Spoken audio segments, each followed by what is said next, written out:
Hello everyone. Welcome back to our channel, U.S. Immigration News. We hope you're doing great. Well, in today's video, we will be talking about why Governor Newsom vetoed the bill that would grant work permits to undocumented students at California universities.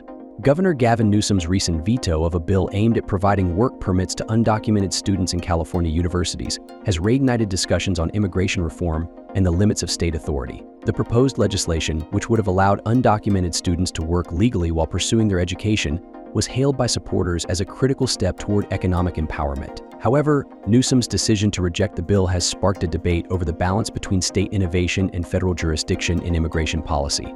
If interested in this, to get all the information, pay attention and watch the video through to the end. Please hit like and subscribe, and don't forget to push the notification bell for an upcoming video. So without any further delay, let's jump into the video. California Governor Gavin Newsom vetoed a bill granting work permits to undocumented students because he fears that granting this benefit violates federal immigration law and is asking for a court to review the proposed legislation before signing it. Gavin Newsom's veto of the state's Opportunity for All bill has sparked concerns and calls for Congress to change immigration law, which has been in place since 1965. The bill, assigned as a B 2586, sought to provide employment opportunities for undocumented students at public universities in the state of California. The Immigration and Nationality Act does not allow these types of migrants to obtain any type of immigration benefit, except if Congress or the President, through an executive action, grants them a certain type of benefit through which they can process and obtain an employment authorization, says Alex Galvez, an immigration attorney who practices in Los Angeles, California. Passed by the state legislature in late August, 41 votes in favor and 7 against, the initiative would direct the University of California, California State University, and community college systems in the state to hire students who, due to their legal status, have difficulty obtaining paid jobs on campus. What Governor Newsom said about his veto of the law that would allow undocumented students to work at California universities.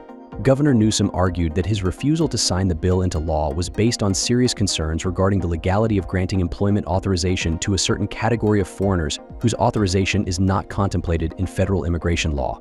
Given the seriousness of the potential consequences of this bill, including potential criminal and civil liability for state employees, the courts must address the legality of such a policy and the novel legal theory underpinning this legislation before proceeding. Newsom wrote in a note to the State House leadership.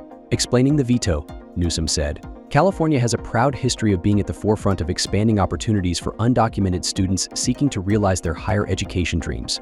Including immigrant students and opportunities to succeed through higher education is also important for local communities and California's economy." She added, since 2001, when the California Dream Act of B 540 was enacted, the state has continually expanded access to financial aid opportunities and other support for students who call California home, regardless of immigration status.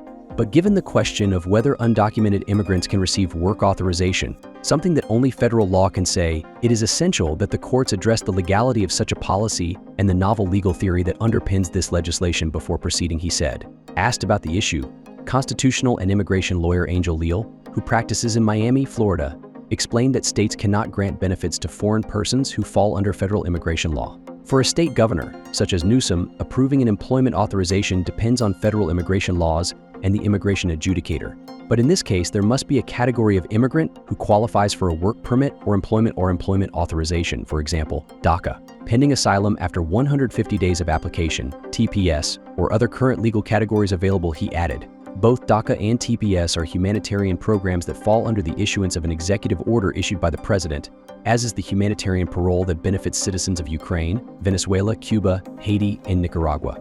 Leal added that in the case of students with an F1 visa, for example, they are not allowed to work, but at the end of their studies and graduation they are granted employment authorization for practical occupational training, but not for all students.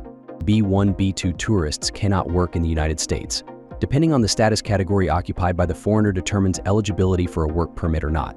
However, a state law, such as California's AB 2586, that grants that right regardless of status would not be prudent.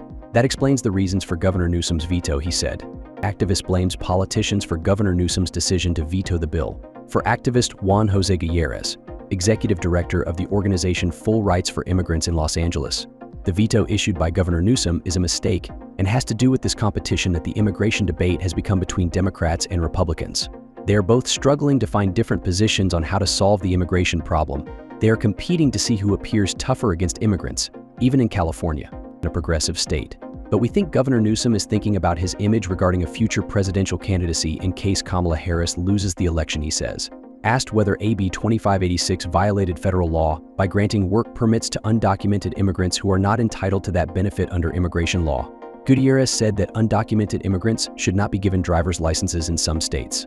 Governor Gavin Newsom's veto of the bill that would have granted work permits to undocumented students leaves a critical question on the table. How can states support immigrant populations without crossing legal boundaries set by federal law?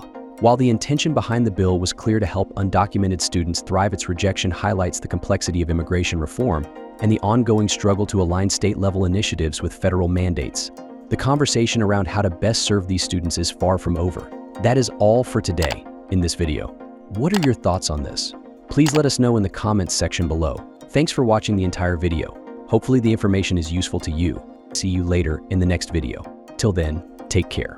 Hello everyone, welcome back to 10 US Immigration News. We hope you're doing great. Well, in today's video, we'll be talking about why Governor Newsom vetoed the bill that would grant work permits to undocumented students at California universities. Governor Gavin Newsom's veto of California's Opportunity for All bill, which aimed to grant work permits to undocumented students in public universities, has stirred significant debate over immigration policy and state authority. The bill, designated as AB 2586, was designated to provide undocumented students access to employment opportunities on campus, addressing the barriers they face in securing paid positions due to their legal status. The Immigration and Nationality Act currently prohibits undocumented migrants from obtaining any form of immigration benefit unless explicitly granted by Congress or the President through executive action.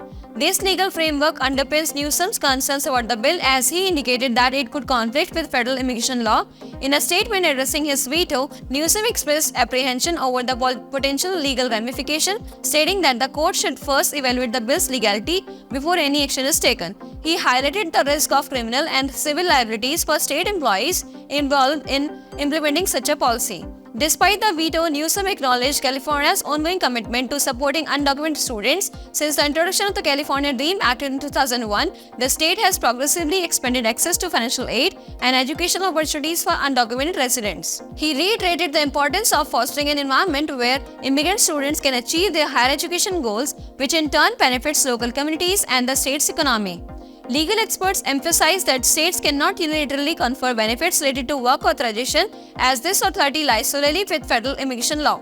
Immigration attorney Angel Leal noted that any work authorization for undocumented individuals must fit within specific federal categories such as DACA and temporary protected status.